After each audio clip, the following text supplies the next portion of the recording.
Assalamualaikum warahmatullahi wabarakatuh. Perkenalkan, nama saya Hanung Pramudia Dinursa, NPM 17320097, kelas 7C, Pendidikan Biologi, Universitas PGRI Semarang.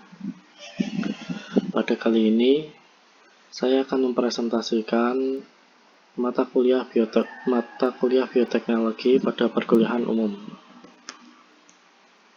Nah, yang pertama, materi utama kita ada 3. Yang pertama ada aplikasi bioteknologi pada infeksi virus chikungunya. Yang kedua, agrikultural bioteknologikal. Yang ketiga, aplikasi bioteknologi di bidang lingkungan. Baik, masuk yang pertama, yaitu aplikasi bioteknologi pada infeksi virus chikungunya. Penyakit tular vektor berdasarkan jenis vektor dan tipe patogen. Nah, di sini itu ditularkan melalui suatu media berupa vektor, yaitu berupa serangga atau arthropoda, lebih tepatnya arthropoda. Nah, arthropoda ini tidak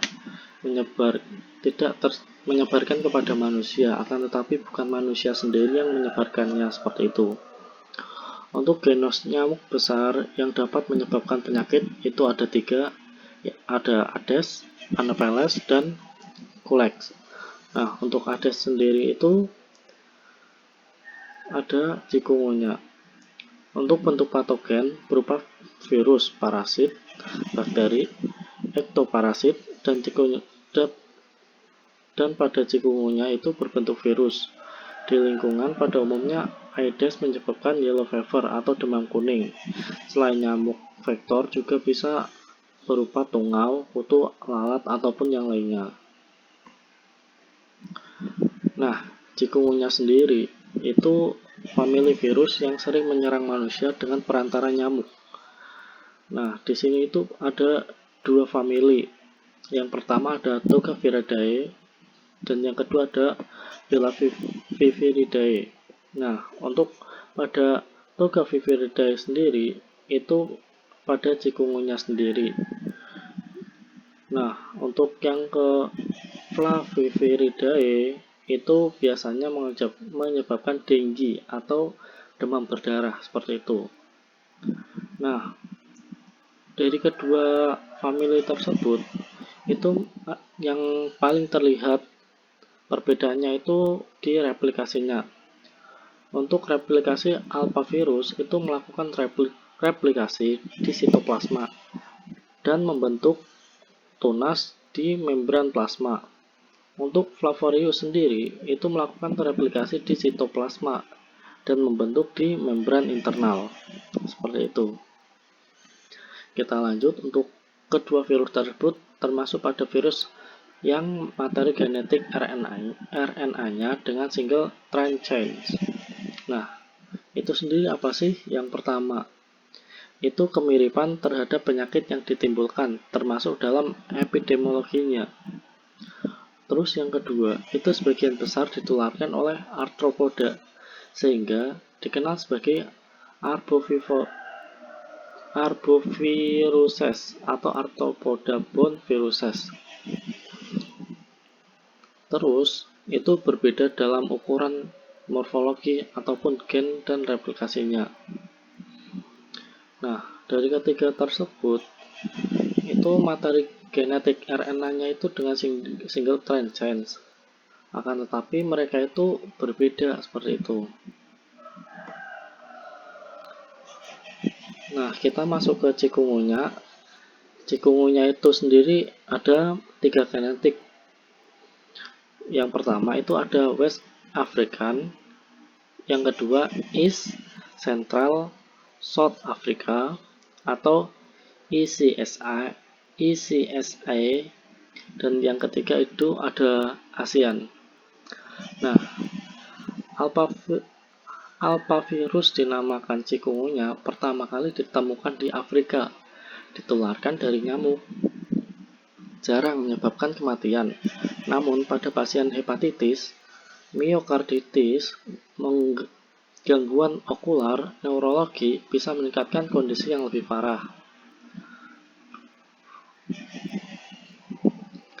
Penyakit komorbid seperti hipertensi, diabetes, penyakit kardiovaskular, dan asma dapat meningkatkan resiko infeksi yang lebih parah. Dan untuk perjalanan kasus dari 1952 di Afrika ke Asia dan ke Amerika Tengah, Amerika Selatan, Eropa, itu rata-rata protein strukturalnya akan membentuk envelope. Nah, tadi itu sudah membahas tentang, sekarang akan membahas tentang agricultural bioteknologikal. Untuk pengertian bioteknologi sendiri, bioteknologi merupakan teknologi yang dikembangkan dengan memanfaatkan organisme secara utuh maupun sebagian saja untuk menghasilkan produk yang bermanfaat bagi manusia. Perkembangan bioteknologi modern sendiri telah sampai pada pemanfaatan organisme pada level molekuler yang terkait dengan rekayasa genetika itu menurut Smith 2009. Sedangkan agrikultural bioteknologi itu merupakan ilmu lintas disiplin yang di dalamnya ada banyak yang harus dipelajari. Di antaranya ada biologi, kedua ada chemistry, ketiga ada engineering sendiri. Untuk bioteknologi bukan merupakan hal yang baru. Sejak zaman nenek moyang yang sudah dikenal istilah wine, beef, ataupun cheese atau keju seperti itu. Nah, ini ada cabang-cabang dari bioteknologi. Dipersingkatnya itu ada biologi kesehatan, pertanian, maupun lingkungan. Nah, di biologi cabang bioteknologi kesehatan sendiri itu fungsinya yang sering kita sorot itu adalah bagaimana cara mendiagnosa. Setelah didiagnosa, itu bagaimana cara mencegah. Setelah mencegah, ada juga cara mengobatinya seperti itu. Terus untuk pertanian. Nah, untuk pertanian sendiri, ya seperti yang kita ketahui, pertanian itu kan menghasilkan sesuatu varietas yang menjadi produk unggulan seperti itu kan. Itu contoh cabang di bioteknologi di pertanian dengan cara banyak sekali contohnya. Seperti contoh hal penyilangan gen untuk menghasilkan sesuatu varietas yang lebih unggul seperti itu. Nah, untuk lingkungan sendiri itu memanfaatkan mikroorganisme dalam pengolahan limbah atau permasalahan lingkungan yang lainnya. Nah, kita masuk ke bioteknologi pertanian. Bioteknologi pertanian itu merupakan cabang dari ilmu bioteknologi. Alat-alat yang digunakan jauh beda dibanding dengan cabang ilmu bioteknologi yang lainnya. Nah, untuk alat-alatnya sendiri, itu yang pertama ada genetic engineering, molecular markers, molecular diagnosis, vaksin, terus tisu diagnosis. Nah, untuk subjek penelitiannya itu adalah makhluk hidup. Namanya suatu pertanian, kan kita tidak lepas dari tumbuhan-tumbuhan seperti itu. Nah, untuk objeknya itu plant atau tanaman, bisa juga ke hewannya ataupun mikroorganisme. Nah, untuk outcome sendiri, untuk tanaman itu mendapatkan varietas tanaman yang lebih bagus, yang lebih unggul seperti itu. Contohnya ada transgenic garden, ya, ataupun yang lainnya. Untuk hewan sendiri misalnya bisa mendapatkan susu sapi yang lebih banyak. Dengan contoh kita ada juga untuk domba doli seperti itu. Domba doli sendiri itu kan seperti yang kita ketahui adalah salah satu contoh nyata dari bioteknologi. Seperti itu kan. Untuk yang selanjutnya itu kita masuk ke dalam bakteri. Bakteri sendiri itu kita gunakan untuk engineering bakteria atau modifikasi rhizobium yang fiksasi nitrogen, sehingga fiksasi nitrogen dapat berjalan lebih optimal. Nah, untuk permasalahan sendiri, populasi manusia kan semakin hari semakin meningkat, sehingga peluang penyakit juga ikut meningkat. Oleh karena itu, lahan pertanian akan semakin menyusut. Konsekuensinya, banyak terjadi malnutrisi karena produksi makanan tidak imbang dengan kenaikan populasi. Seperti itu. Nah, sehingga kita dapatkan solusi. Pada zaman dahulu ketika revolusi hijau fokus pada pemupukan. Melakukan pemupukan yang banyak agar produksi meningkat. Namun, jika pemberian pupuk dilakukan secara berlebihan, maka tanaman akan mati. Supaya mendapatkan hasil yang optimal, namun dengan pupuk yang cukup, tidak terlalu banyak ataupun tidak terlalu sedikit tentunya. Nah, ini pun kita harus mengembangkan varietas yang lebih besar potensinya atau energinya agar lebih optimal seperti itu untuk menghasilkan produk yang lebih optimal. Untuk meningkatkan produktivitas yang tidak tergantung dari pupuk, namun masih banyak faktor lain seperti ada atau tidaknya penyakit itu juga diperlukan dalam mencari solusi seperti itu. Nah, alat sendiri untuk meneliti kemungkinan ataupun solusi yaitu satu, generasi pertama melalui in vitro kultur.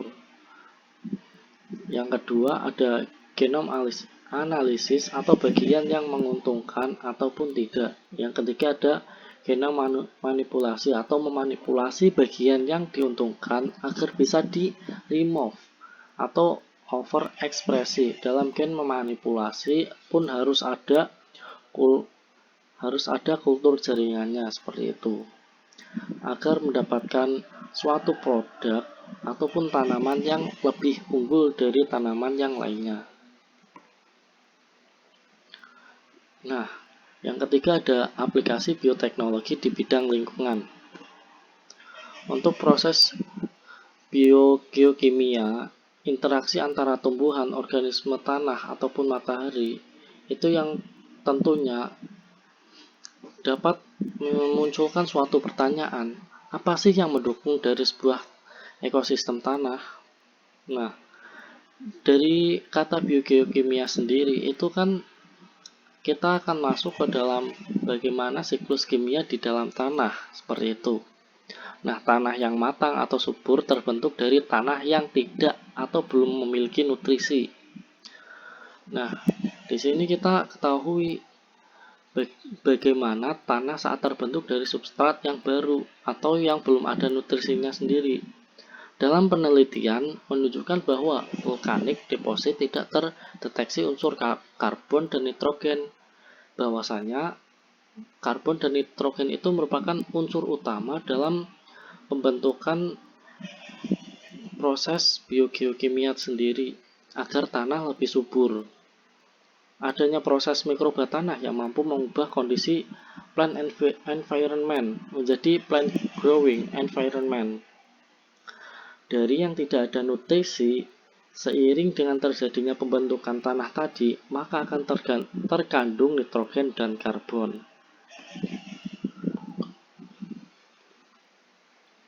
Nah, di sini ada 3 aspek biologi dalam pembentukan tanah. Yang pertama ada aktivitas siklus biogeokimia. Yang kedua ada produktivitas organisme dalam tanah. Yang ketiga, keanekaragaman mikroba dalam tanah. Nah, ketiga aspek tersebut saling berhubungan, seperti itu. Awal proses pembentukan ekosistem mikroba di tanah atau newly exposed substrate. Nah, itu yang pertama ada kolonisasi mikroba di dalam substrat yang baru. Yang kedua ada suksesi mikroba sebelum adanya kolonisasi oleh tanaman. Yang ketiga ada suksesi mikroba setelah ada koloni tanaman. Nah, untuk cabang-cabang bioteknologi sendiri, penelitian di Gunung Merapi pada erupsi 2010 menemukan situs yang belum ditumbuhi vegetasi lumut pioner, kemudian 2 situs tersebut dibandingkan dengan sites forest yang tidak terdampak seperti itu. Nah, itu menyebabkan ada beberapa pertanyaan. Yang pertama, apakah substrat yang baru terdapat koloni beta proteobakteria? Yang kedua, apakah ada suksesi mikroba dengan adanya tanaman lumut? Dan yang ketiga, bagaimana jika dibandingkan dengan komunitas mikroba di kedua set dengan set forest? Nah, kita melakukan penelitian dengan menggunakan pendekatan molekuler ekologi. Melihat keanekaragaman komposisi mikroba dengan DNA base mengekstrak DNA vulkanik deposit menggunakan metode CTAB, kemudian diperoleh total DNA dan dilihat keanekaragaman komposisi struktur mikrobanya. Kelimpahan gen 16S rRNA dianalisis dengan qPCR. Analisis keanekaragaman komunitas bakteri menggunakan pendekatan TRFLEP of 16R rRNA gen. Analisis struktur komunitas bakteri dengan NGS 454 Prosequence of 16S rRNA gen. Nah, untuk hasil penelitian sendiri itu tidak terdeteksi karbon dan nitrogen. Terdapat koloni bakteri dengan total 1,7 kali 10 pangkat 5 sampai 8,5 kali 10 pangkat 5 CFU per gram. Hasil NGS yakni komunitas bakteri pada NGS berbeda dengan sintesis yang ditumbuhi lumut tanah. Bakteri yang mendominasi yaitu beta proteobakteria di setiap sites, namun pada tingkat famili ada perbedaan bakteri, yakni sites Unfaged Volcanic Deposit atau BRD. Bakteri didominasi oleh Chemolithotropic Group, sedangkan Most Convert Volcanic Deposit atau BRUD bakteri didominasi oleh Most Associate Group. Nah, untuk forest soil sendiri atau FRS didominasi oleh bakteri common soil. Nah, hasilnya sendiri mendapatkan jawaban. Apakah di substrat yang baru terdapat kolonisasi bakteri beta proteobakteria? Jawabannya maka iya, ada. Terus, apakah ada suksesi mikroba dengan adanya tanaman lumut? Jawabannya iya, ada. Dan bagaimana jika dibandingkan dengan komunitas mikroba di kedua set dengan set forest? Yaitu kelimpahan Archaeobacteria lebih rendah. Untuk ekosistem Merapi sendiri bisa menjadi salah satu model yang baik pada pembentukan tanah di wilayah tropis. Nah, mungkin cukup sekian presentasi dari saya. Apabila ada kekurangan, saya mohon maaf. Wallahul muwaffiq ila aqwamit thoriq. Wassalamualaikum warahmatullahi wabarakatuh.